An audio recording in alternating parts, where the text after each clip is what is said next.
Hello, God's beautiful people. I am back with another word from the Lord. If this is your first time here, welcome, welcome. I welcome you to my channel, God's channel. Because trust me, if this wasn't His instruction, I wouldn't be here.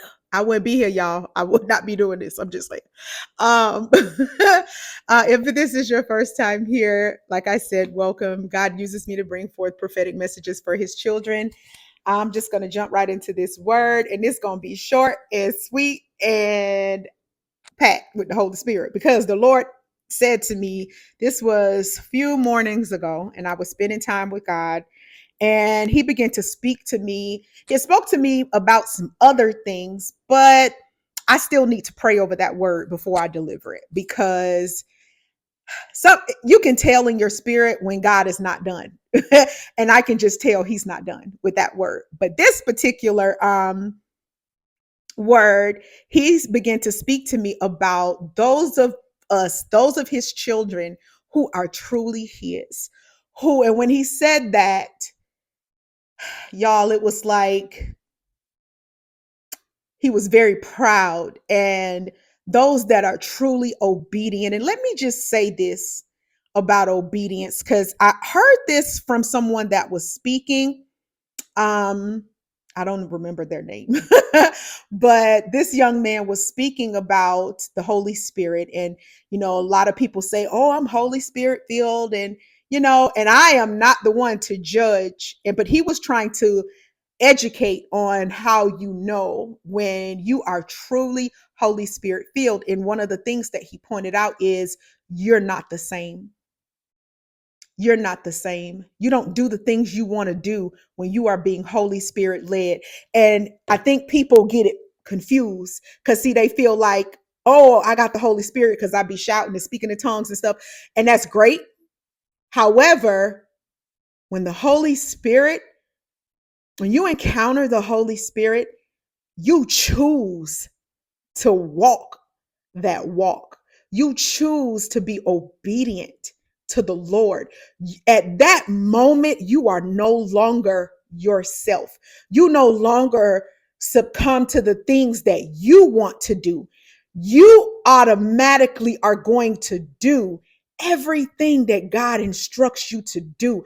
You are going to be Holy Spirit led. Like your life will no longer be your own. There ain't no decision that you will make that you're not going to take it to the Lord first. Oh, God, let me tell you something. It's like you no longer operate the way you operated before. Nobody can call you up and say, girl, let's go on a trip. Let's do this. Let's do that. And you don't think, let me clear this with the Lord, because he didn't tell me nothing about no trip when we were talking this morning. Let me clear that with the Lord. Everything, you are going to take it to the Lord in prayer. Everything, because you don't want to step outside of or operate outside of God's will for your life. I'm telling you, like, being Holy Spirit led is going against everything that you want to do. That's how you know. Because what God leads us to do is not what we want to do. It's not what we would have chosen to do. So if your life, let me just say this, if you have any question about whether you're moving the way God says move, then ask yourself this. Did I want to do this? Is this what I want to do?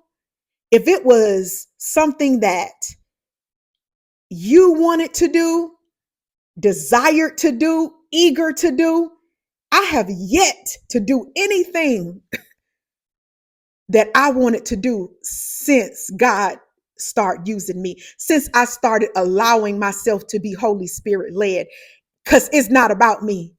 It's about what God calls me to do. And although there may be some things I want in my life that God is eventually going to take me to, but He's not doing it the way I would do it. That's how you know. Because, baby, if it's just real easy for you and that thing just glide along and you be like, I'm going to do this, I'm going to do that, I made me a list, this is what I'm going to do, this how I'm going to do it, that ain't it. Because when God leads you to do something, when you are Holy Spirit led, it is not something that you have come up with yourself. When Jesus was led by the Holy Spirit, he was not led to do what he wanted to do. He was led by what God wanted him to do. So at this point, when you are truly following the Holy Spirit, it's not, girl, I don't want to do that. Girl, I don't want to do this. Like, I just finished talking to my sister about this. Like, I know why God sat me down, because he know I'm gonna be out there. I'm gonna be running and ripping. I'm gonna be doing everything. See, I don't have a problem with that. So what God needed me to do was just the opposite. He needed me to sit my butt down somewhere. And I need you to listen for me. I need you to operate off of my instruction. See, I already know you can go out there and run a facility. I already know you can go out there and handle your own. I already know you can go out there and hobnob and meet new people, and you don't have a problem with standing up and talking in front of people. That ain't your bit. That's not your fear. That's not your. I already know you could do that stuff. But can you sit down and be patient? Can you relinquish control unto me? Can you sit and can you get in the kitchen and cook and not wait for your man to do it? Can you keep your house the way you without paying everybody to come in and do it? That's what God had to do for me, because I was operating just the opposite. I was a businesswoman. I wasn't a woman of God. So God had to redo that thing. So that's why I say when God said to me, for those that are truly his, that is how you will know. Because what you are doing is absolutely not what you want to do, but what God has called you to do. But anyway, for those of you that the Lord said that are truly his, he told me to tell you this: paid in full. Come on through, Lord. He said there will be no partial payments. God says, for my children that has been obedient, who has trusted me, who has followed my instruction, who has sat down when I said sit down, who got up when I said get up, who's went when I said go. God says, for those of you who have humbled yourself before the Lord, those of you have truly died to what you want and followed God wholeheartedly, being blindly led. See, because everybody in the Bible he chose was blindly led. Mary, did you know that your baby boy would one day heal the world? She had no idea. Mary, did you know all she did was gave God her yes? So God says, for those of you who have given me your yes, paid in full, no partial payments. And baby, you could take that to the bank of the Lord, because he will not come back insufficient funds. I love y'all, and I'll be back with another word.